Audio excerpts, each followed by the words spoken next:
Second chapter खत्म हो गया मैथ का? पक्का? तो आज थर्ड स्टार्ट करना है। कुछ बताना है क्या सेकंड चैप्टर में? बताओ क्या बताना है, कौन सा सवाल बताना है? हाँ बताओ। कुछ भी नहीं आया? 3 पूछने हैं। हाँ बताओ कौन सा पूछना है? नोट नहीं किया तो फिर तो वो यूट्यूब से कर लेना नोट, ठीक है, क्लास से। है थर्ड फोर्थ फिफ्थ वाला कराया नहीं है मैंने? कौन सा नहीं कराया बताओ जरा मेरे को। अच्छा आ नहीं रहे तो कोई दिक्कत नहीं है, करा देंगे उनको, ठीक। थर्ड फोर्थ फिफ्थ कितने सिंपल से सवाल हैं यार, इन लोगों को इन सवालों को करवा रहे हो आप लोग मेरे से, हैं? वही तो कह रहा हूँ, फिर कैसे काम चलेगा? हैं? एक सवाल बता देता हूँ मैं थर्ड, ठीक है? ठीक है, थर्ड बता देता हूँ मैं। क्या है ये? 0 और √5। 0, √5, ठीक है। क्या दिया है तुम्हें? दिया है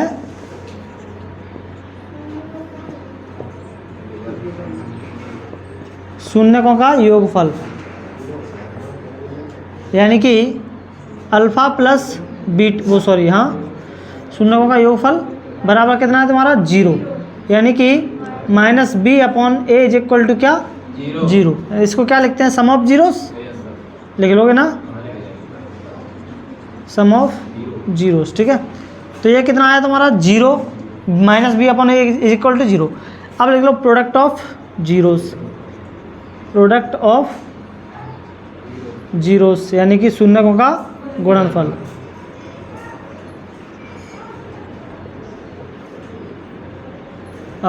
ये क्या हो जाएगा? क्या होता है इसका फॉर्मूला? c/a = कितना है? √5। a की वैल्यू देखो यहाँ भी कुछ नहीं है, a की वैल्यू यहाँ भी कुछ नहीं है, तो कुछ नहीं है तो अपन क्या मान सकते हैं? एक 1 का इधर डिवाइड, 1 इधर मान लो, 1 ही इधर मान लो, ठीक है। इसको समीकरण 1 मान लो, इसको समीकरण 2 मान लो।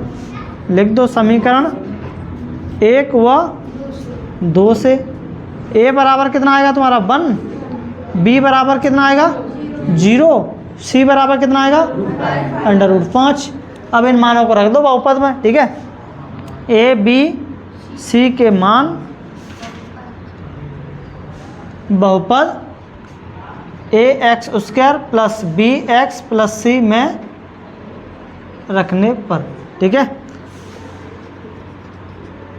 Putting value of a b and c in polynomial ax² + bx + c रखो। a की जगह पे a की वैल्यू कितनी आएगी? 1 और x² प्लस b की जगह b की वैल्यू 0 × x, है ना। लिखी दो, एक बार तो लिखी दो, उसको अभी कर देंगे सॉल्व, ठीक है। प्लस c की वैल्यू क्या है? √5। देखो 1 से इसमें मल्टीप्लाई करेंगे तो x², इसका इसमें मल्टीप्लाई करेंगे तो 0, और ये क्या हो जाएगा तुम्हारा? √5। यही तुम्हारा क्या होगा? आंसर होगा, ठीक है।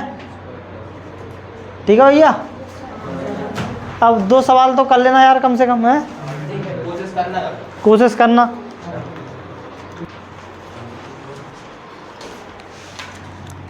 देखो थर्ड चैप्टर शुरू होगा, उसका नाम क्या है? नाम क्या है थर्ड चैप्टर का? Pair of. चैप्टर थर्ड नाम है इसका pair of linear equation in 2 variable. बड़ा तगड़ा नाम है भाई इसका, तो है 2 चर वाले रैखिक समीकरण। ये है चैप्टर का नाम, ठीक है। तो पहले तो नाम को ही समझ लेते हैं इसको। इसमें बात हो रही है 2 चर की, यानी कि 2 वेरिएबल की। वेरिएबल मैं आप लोगों को पहली क्लास में ही बता चुका हूँ कि एक तो संख्याएं होती हैं चर यानी कि वेरिएबल, एक होती हैं तुम्हारी अचर यानी कि कॉन्सोनेंट, यही होते हैं। ठीक है, तो इसमें से ये बात कर रहा है किसकी, दो चर की।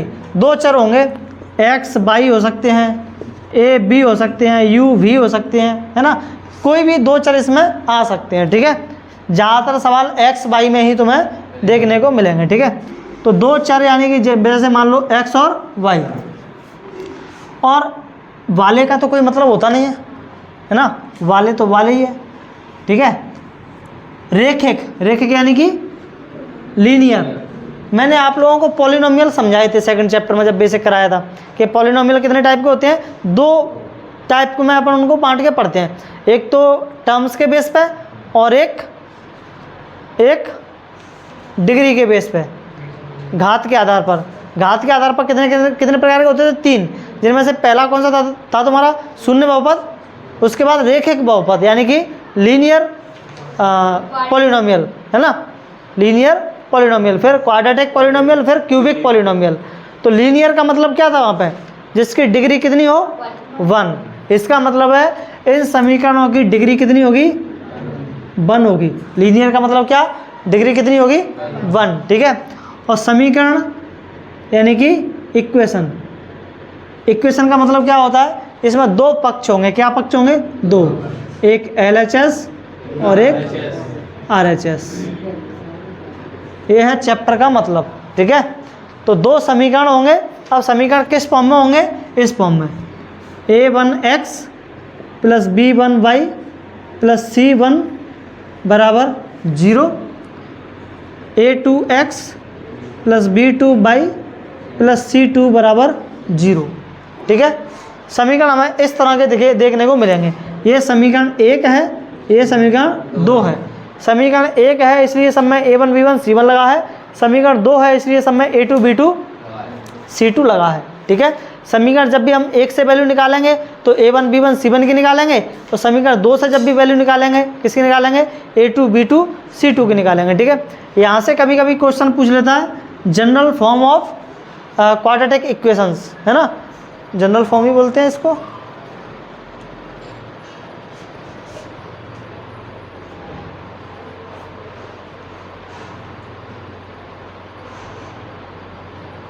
अभी कहाँ मिलेगा इसमें,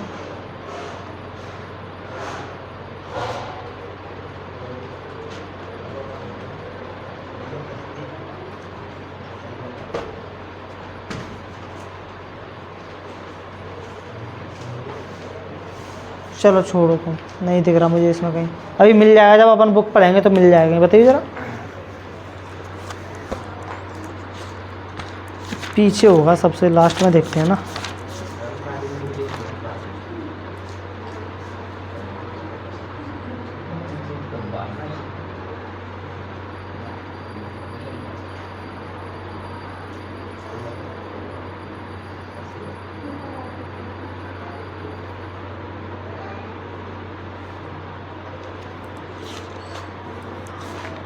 चल छोड़ ले, मुझे नहीं दिख रहा उसमें कहीं, मैं अपना लिख देता हूँ जो मुझे याद आ रहा है। तो अगर आप लोगों को पूछी जाए कि इक्वेशंस की जनरल फॉर्म क्या होती है, तो जनरल फॉर्म क्या होती है, इस तरह से होती है। जैसे अपन लोगों ने सेकंड चैप्टर में जो अपन लोगों ने पॉलिनोमियल देखा था, उसका जनरल फॉर्म क्या था, ax² plus bx plus c।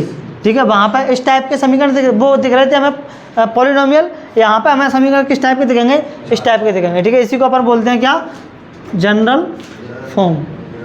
General ऐसे लिखते हैं, जनरल फॉर्म ऑफ इक्वेशंस। ठीक है, समीकरण का व्यापक रूप, व्यापक रूप। ठीक है,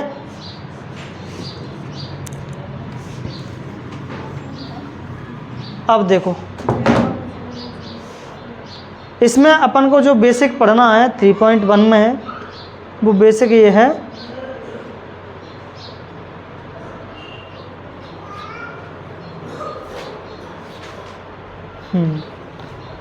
यहाँ हम पढ़ेंगे समीकरणों के सॉल्यूशंस के बारे में। किसके बारे में, सॉल्यूशंस के बारे में। ठीक है, मैं आप लोगों को वो सारे सॉल्यूशंस इनके बता देता हूँ।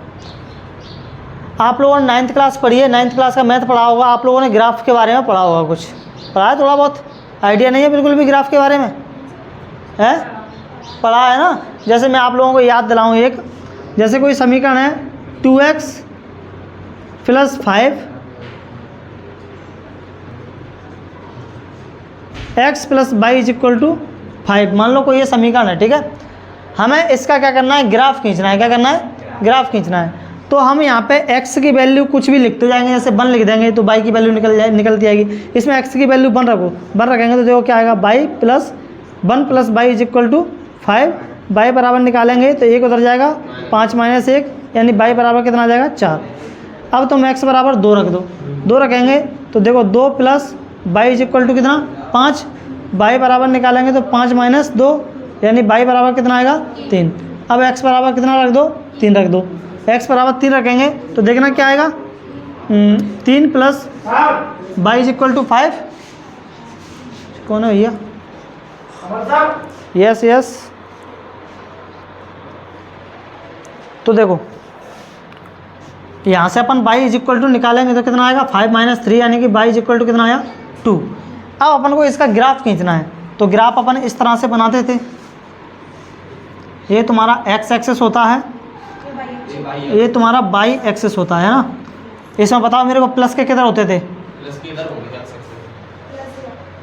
इधर, और ऊपर वाले में, इसमें ऊपर के नीचे, इसमें राइट साइड में हमेशा प्लस के आते हैं। किसके, इधर प्लस प्लस होता है, ठीक है, और इधर प्लस होता है ना, इधर माइनस और इधर माइनस होता है, ठीक है।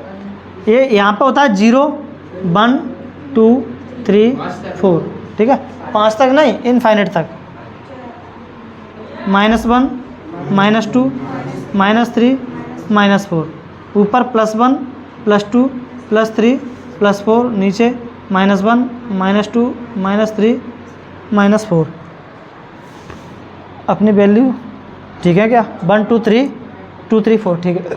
अब देखो हमारी इसकी अगर हम टेबल बनाएं इस तरह से, देखो इधर ध्यान से, ये x है, ये y है, ठीक है। x की वैल्यू हमने 1 ली थी, y की वैल्यू कितनी आई थी, 4।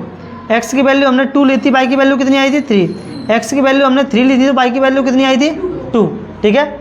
अब मेरे को ये बताओ x की वैल्यू 1 कहाँ है, इधर, ये तुम्हारा x एक्सिस है, 1 कहाँ मिलेगा हमें, इधर मिलेगा, इधर मिलेगा, इधर मिलेगा या इधर मिलेगा, इधर मिलेगा। ये रहा 1 प्लस का, ये तो कह रहा x की वैल्यू प्लस की 1 लो, और y की वैल्यू प्लस की 4 कहाँ मिलेगी, ऊपर मिलेगी, है ना। तो ये इधर से जाएगा इस तरह से, वो कहाँ पर मिलेगा, यहाँ पर। ये दोनों पॉइंट क्या हो जाएंगे, मिल जाएंगे इस तरह से, ठीक है। अब देखो x की वैल्यू 2 कहाँ है, x की वैल्यू ये रही, y की वैल्यू कितनी है, 3, तो ये दोनों कहाँ मिलेंगे, यहाँ पर मिल जाएंगे, यहाँ पर मिल जाएंगे, ठीक है। अगली ये तुम्हारी x की वैल्यू 3 और y की वैल्यू कितनी है, 2। x की वैल्यू 3 कहाँ है, ये रही, y की वैल्यू 2 कहाँ है, ये रही, ये मिल जाएंगे यहाँ पर, ठीक है। और इनसे होकर के हम देखो तीनों एक ही लाइन में आ रहे हैं, इनसे होकर के हम क्या कर देते हैं, इस तरह से ग्राफ खींच देते हैं। और ये जो ग्राफ है वो कौन से समीकरण का है, x + y = 5। ये तो हमने एक समीकरण का खींचा है। अपन लोग यहाँ पर कितने कितने समीकरणों के बारे में पढ़ेंगे, 2 समीकरण के बारे में, क्योंकि पेयर है, पेयर ऑफ लीनियर इक्वेशन। इसका मतलब है ग्राफ पर कितने लाइनें आएंगी, ऐसी 2 लाइनें आएंगी। कितनी लाइनें आएंगी, 2 हर ग्राफ पे, क्योंकि एक समीकरण की एक लाइन, इसका मतलब 2 समीकरण की 2 लाइन। अब ये 2 लाइन्स आएंगी तो अब क्या होगा, यहाँ से खेल देखो, समझ में आया, ये ग्राफ कैसे खींचेंगे अपन, इस तरह से ग्राफ खींचेंगे, ठीक है। अब यहाँ पर 2 लाइन आएंगी तो ज़रूरी थोड़ी है ना कि एक लाइन, देखो लाइन तो ऐसी भी हो सकती है, वो दोनों लाइनें हो सकता है ऐसी हों, पहले समीकरण की ये रही, दूसरे समीकरण की ऐसे निकल जाए, पहले समीकरण की लाइन ये रही, दूसरे समीकरण की ऐसे निकल सकती है। इनको अपन बोलते हैं पैरेलल लाइंस, यानी कि समांतर रेखाएं। हो सकता है कि ये दोनों लाइनें ऐसी हों, एक ऐसे जा रही हो और एक ऐसे जा रही हो, इनको अपन बोलते हैं इंटरसेक्टिंग लाइन, यानी कि प्रतिच्छेदी रेखाएं।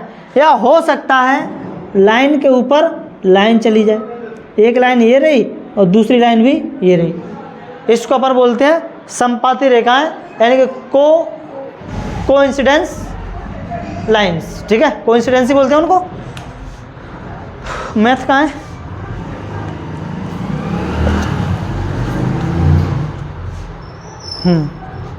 कोइंसिडेंट लाइंस, ठीक है। तो समझ में आ गए, ये लाइन कैसी हो सकती है ग्राफ पर? ऐसी भी हो सकती हैं, ऐसी भी हो सकती हैं और ऐसी भी हो सकती हैं। अब देखो ध्यान से इधर एक टेबल बनवा देता हूं मैं आप लोगों को, ठीक है। शर्त, ठीक है। अपन इसमें 3 कंडीशंस के बारे में पढ़ेंगे। पहली, A1/A2 is not equal to B1/B2, ठीक है। अभी पढ़ेंगे अपन इनके बारे में डिटेल में, अभी बस थोड़ा सा समझ लो, ठीक है। अगर ये कंडीशंस है तो लाइंस यानी कि रेखाएं होती हैं तुम्हारी कैसी?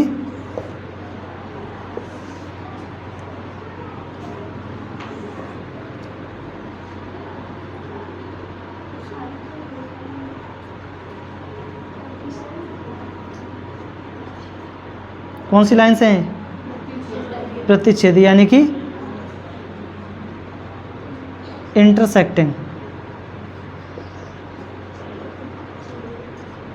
प्रतिच्छेदी रेखाएं, ठीक है। और सॉल्यूशंस यानी कि हल कितने होंगे? एक अद्वितीय हल होता है, ठीक है। वन यूनिक सॉल्यूशन, वन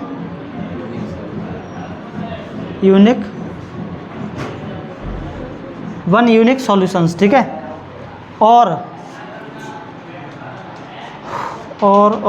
क्या होगा इसमें? एक और पॉइंट,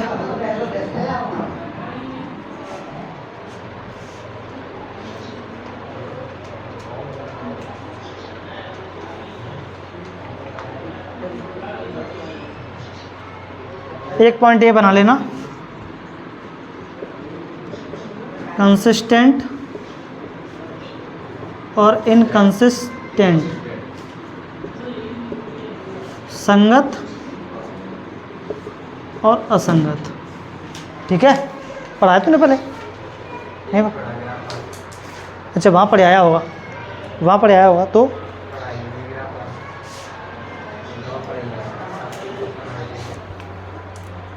चलो ठीक है। अब देखो इधर कहने का मतलब यह है, हम 2 समीकरणों को सॉल्व कर रहे हैं और सॉल्व करते करते उनमें कंडीशन लग गई ये वाली। कौन सी वाली? ये वाली, ठीक है।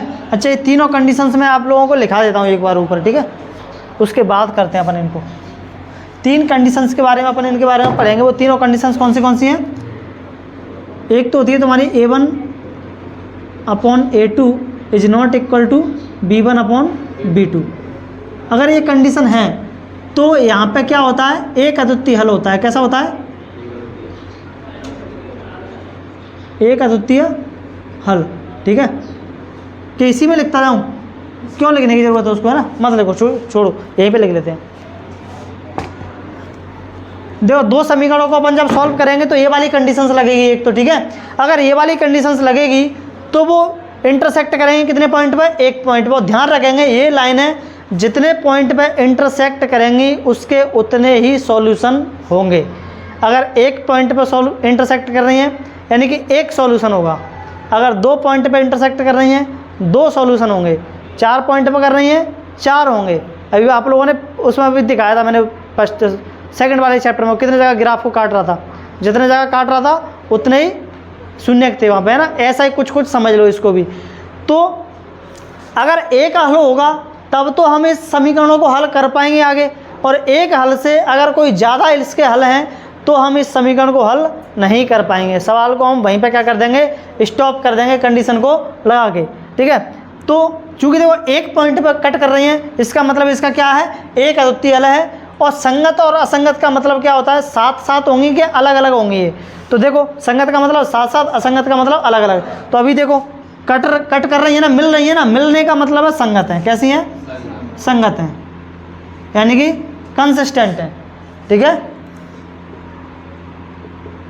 कंसिस्टेंट है। अब देखो दूसरी कंडीशन, दूसरी कंडीशन यहाँ पे लग सकती है ये वाली, A1/A2 is equal to B1/B2 is not equal to C1/C2। अगर ये कंडीशन लग रही है तो लाइनें होती हैं इस तरह से। कौन सी लाइनें बोलेंगे इनको? पैरेलल लाइन है, यानी कि समांतर रेखाएं। कौन सी? समांतर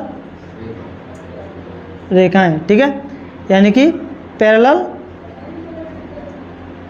लाइंस। ये पैरेलल का मैंने साइन बना दिया है। ठीक है, समझ जाएंगे? ये लिख दूं? लिख दूं? समझ जाएंगे ना? अरे यार कुछ ऐसा ही मुंह बना रहे हैं। Parallel lines. अब मेरे को ये बताओ, ये पैरेलल लाइंस हैं, कितने सॉल्यूशंस होंगे? 1 2 3 4 या इनफाइनिट, या कोई नहीं, या कोई नहीं, एक भी नहीं? क्यों नहीं? क्योंकि ये मिली नहीं। मैंने क्या बताया? अगर ये मिलेंगी तो सॉल्यूशंस होंगे, और जितने पॉइंट में मिलेंगे उतने सॉल्यूशंस होंगे। क्या ये किसी पॉइंट में मिल रही हैं? सब अलग अलग, एक उधर जा रही है ऊपर से, एक नीचे से जा रही है, और ये कहीं कभी मिल भी नहीं पाएंगी आगे पीछे बढ़ाने पर, क्योंकि पैरेलल है। इसका मतलब कोई सॉल्यूशन नहीं होगा, कोई हल नहीं, नो सॉल्यूशन, नो सॉल्यूशन। अब ये संगत होंगी कि असंगत? बताओ। असंगत होंगी, यानी कि साथ साथ है ही नहीं है, असंगत है। असंगत यानी कि इनकंसिस्टेंट है ना? है ना? सही कर लेना उसको, इन कंसिस्टेंट। ठीक है, अब ठीक है, तीसरी कंडीशन। ये पूरी एक्सरसाइज तुम्हारी खत्म हो गई है, समझ लो 3.1, ये 3 पॉइंट में। अभी देखो कैसे तुम उड़ाओगे, उनका धुआं धुआं कर दोगे उन सवालों का भी। अब देखना तीसरी कंडीशन यहाँ पे क्या लगेगी? A1/A2 is equal to B1/B2 is equal to C1/C2। तीनों ही बराबर होंगे। ठीक है, A1/A2, B1/B2, C1/C2 अगर बराबर हैं तो यहाँ पर लाइनें कैसी होंगी?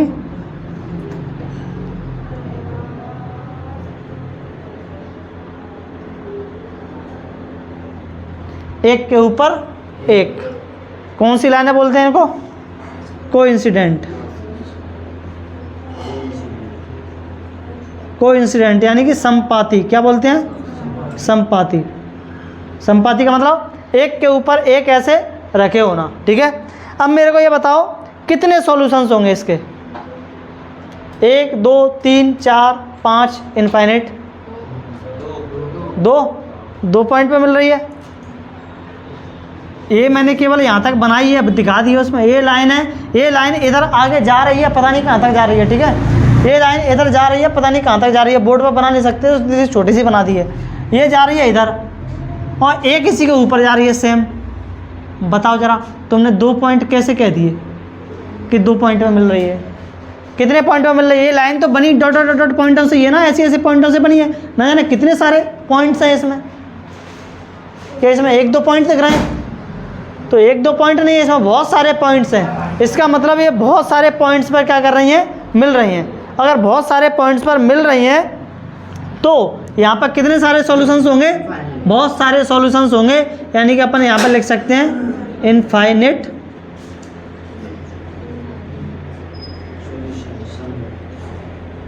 सॉल्यूशंस, यानी कि अनेक हल। संगत और असंगत में से क्या होगा? संगत होगा, यानी कि कंसिस्टेंट। ठीक है, और ये हो गई तुम्हारी एक्सरसाइज 3.1 खत्म। करते हैं खत्म, इसको नोट करो, फिर करते हैं खत्म, उड़ाते हैं उसको। अभी उसको नहीं कराएंगे, आ नहीं रहा मेरे को। नहीं ठीक है, हैं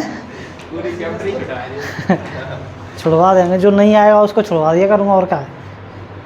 ठीक है, सही है ना।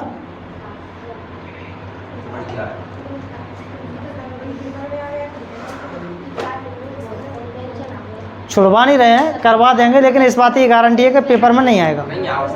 ठीक है, हाँ, इस बात की 1000% गारंटी है कि पेपर में नहीं आएगा। ठीक है, लेकिन मैं करवा दूंगा उसको। ठीक है, लेकिन उससे पहले अपन सेकंड सवाल को करते हैं। ठीक है, ताकि अपने ये वाले सवाल क्लियर हो जाएं। ठीक है, इससे हाँ बिल्कुल छोड़ देना, 2 सवालों के लिए 2 पेज छोड़ देना। ठीक है, और अभी आप लोगों के पास इसलिए भी छुड़वा रहा हूँ क्योंकि ग्राफ कॉपी नहीं है, वो ग्राफ पेपर पे होंगे। ये मैं यहाँ पे समझा दूंगा, ऐसे ही कोई मतलब नहीं निकलेगा। ग्राफ बनाना तो मैं आएगा नहीं फिर, जबकि वो बनेगा किस पे, ग्राफ पे। है ग्राफ किसी के पास है तो ले आना, फिर कल समझा दूंगा बिठा के। ठीक है, हाँ ठीक है, जो भी है ले आना, एक ग्राफ पेपर ले आना और एक ग्राफ पेपर पर समझा दूंगा। ठीक है, बोर्ड पर समझाना पॉसिबल नहीं है ना उसको अच्छे से।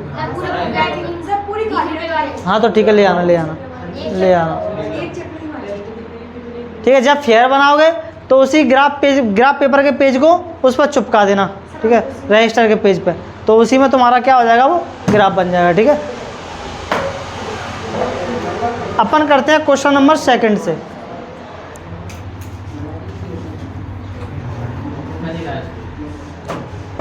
एक्सरसाइज 3.1 का क्वेश्चन नंबर 2 का फर्स्ट। ठीक है, अब मैं इसको हटा रहा हूँ, टेबल को नहीं हटा रहा हूँ। ठीक है,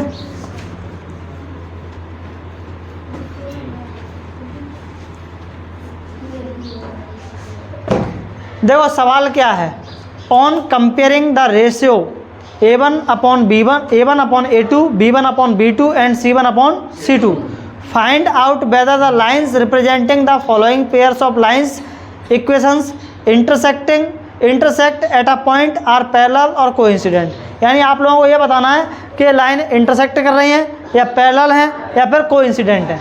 ठीक है, तो कैसे पता करेंगे, ये कंडीशंस लगा के।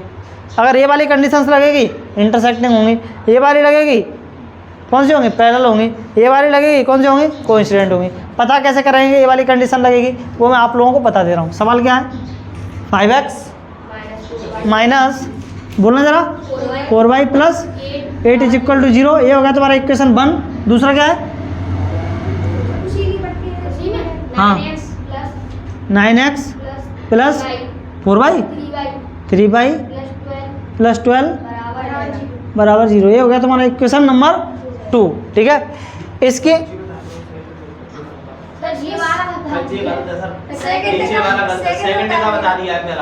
अभी नालायक हो, क्या है बोल, 7x plus y minus 9 equal 0। अब सही है। अब देखो इसको हम कंपेयर करते हैं किससे, ये जो मैंने यहाँ पे समीकरण लिखे थे ना, A1x plus B1y plus C1 बराबर 0, A2x plus B2y plus C2 बराबर 0।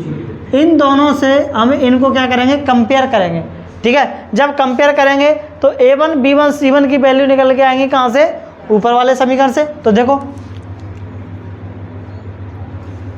हेयर, यानी कि यहाँ A1 बराबर कितना होगा, 5x नहीं अकेला 5, B1 बराबर कितना होगा -4 और C1 बराबर कितना होगा 8।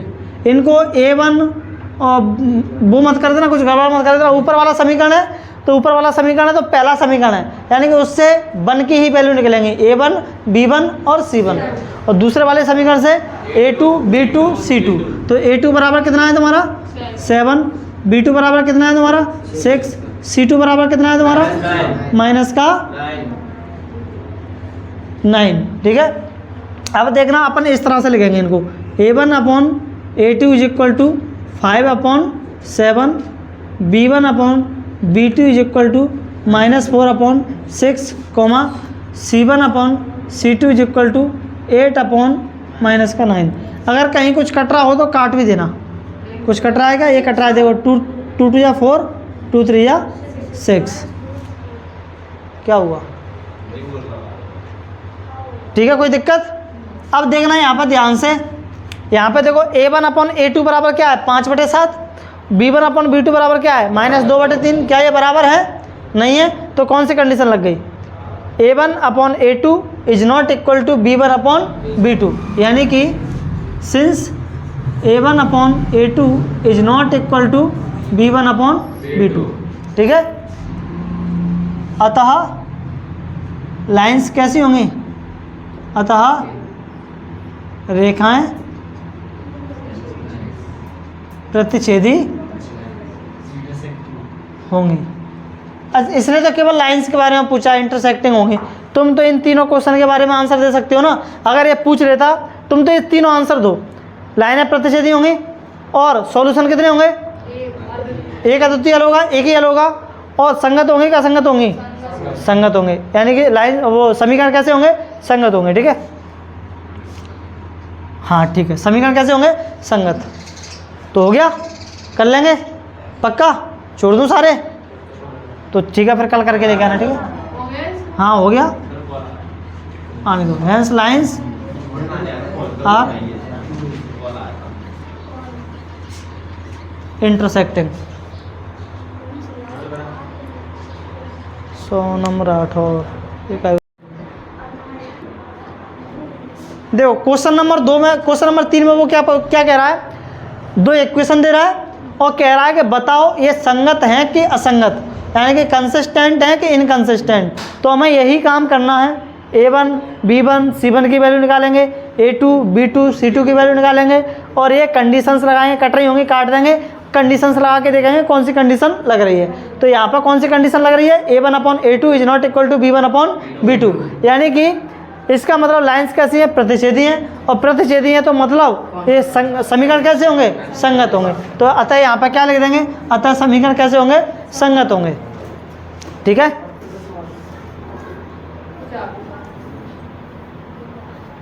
बड़ी हालत खराब है इनकी, तो भगा दो, लाठी रखी उधर। खाया ही नहीं, लाठी उठा ले, लाठी ऐसे तो मारेगा।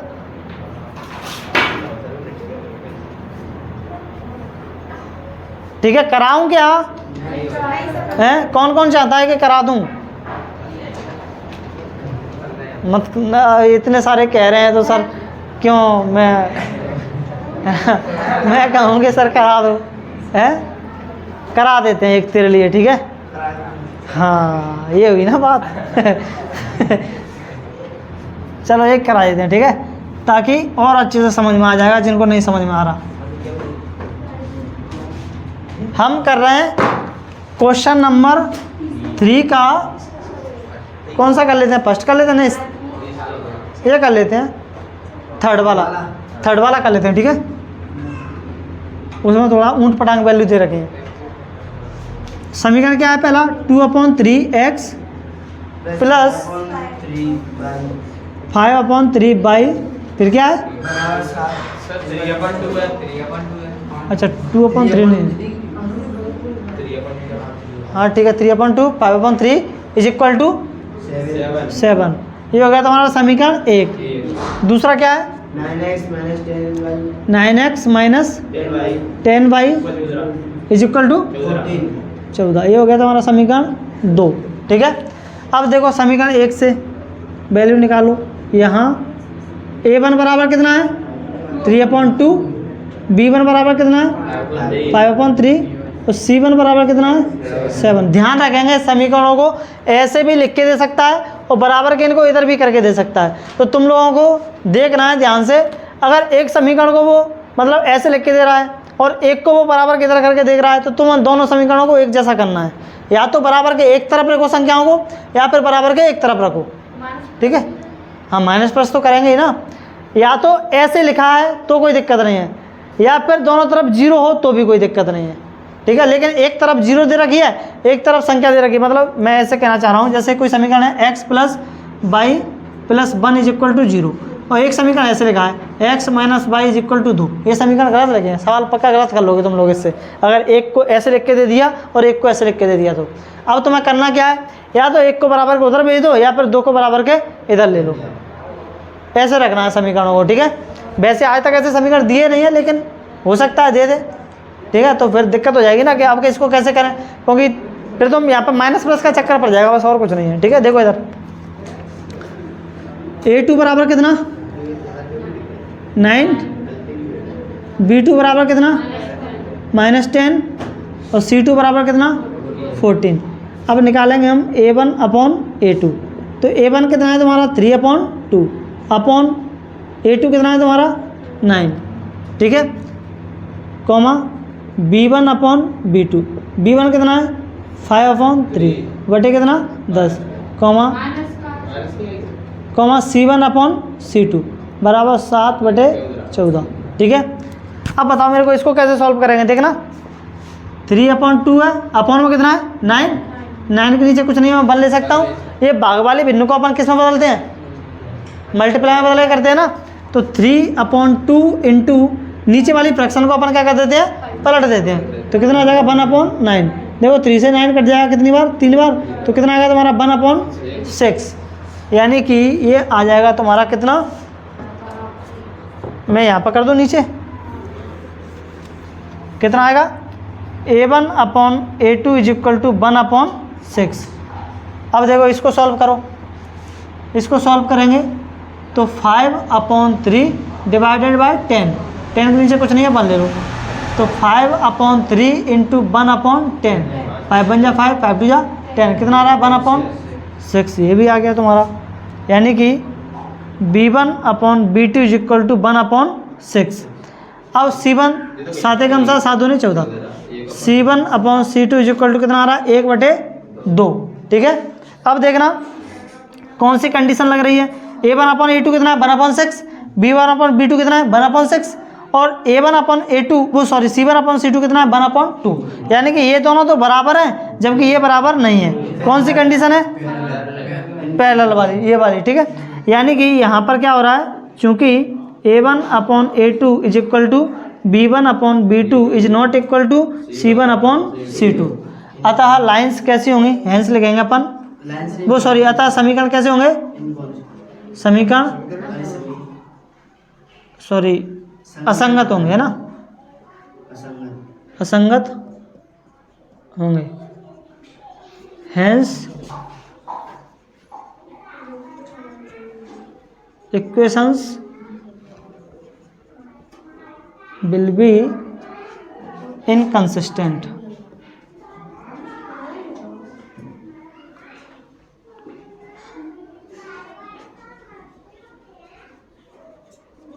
अब कर लोगे क्वेश्चन नंबर 3 के भी सारे सवाल, ठीक है, चलो कर लो, फिर नोट कर लो।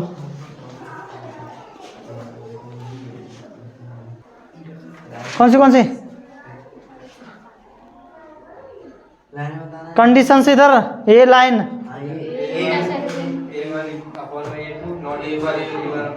हाँ इसका क्या होगा, इंटरसेक्टिंग होंगे और हल सॉल्यूशन कितने होंगे, 1 सॉल्यूशन होगा और समीकरण कैसे होंगे, संगत होंगे। दूसरी कंडीशन कौन सी थी, A1 upon A2 is equal to B1 upon B2 plus is not equal to, इसको इज नॉट इक्वल टू पढ़ते हैं, इसको बराबर नहीं है, क्या पढ़ते हैं इसको, बराबर नहीं है या इज नॉट इक्वल टू, हाँ is not equal to, is not equal to. ठीक है, तो लाइंस कैसी होंगी, पैरेलल और सॉल्यूशन कितने होंगे, नो सॉल्यूशन, और समीकरण कैसे होंगे, असंगत। तीसरी कौन सी थी, तीनों बराबर थे, समीकरण का लाइंस कैसी होंगी, कोइंसिडेंट यानी कि संपाती एक के ऊपर एक रखी होंगी, हल कितने होंगे, इनफाइनाइट, क्योंकि बहुत सारे पॉइंट्स पर मिल रही है, और दूसरी बात तो वो समीकरण कैसे होंगे, संगत क्या संगत, संगत। ठीक है, ऐसे याद रखना है बस।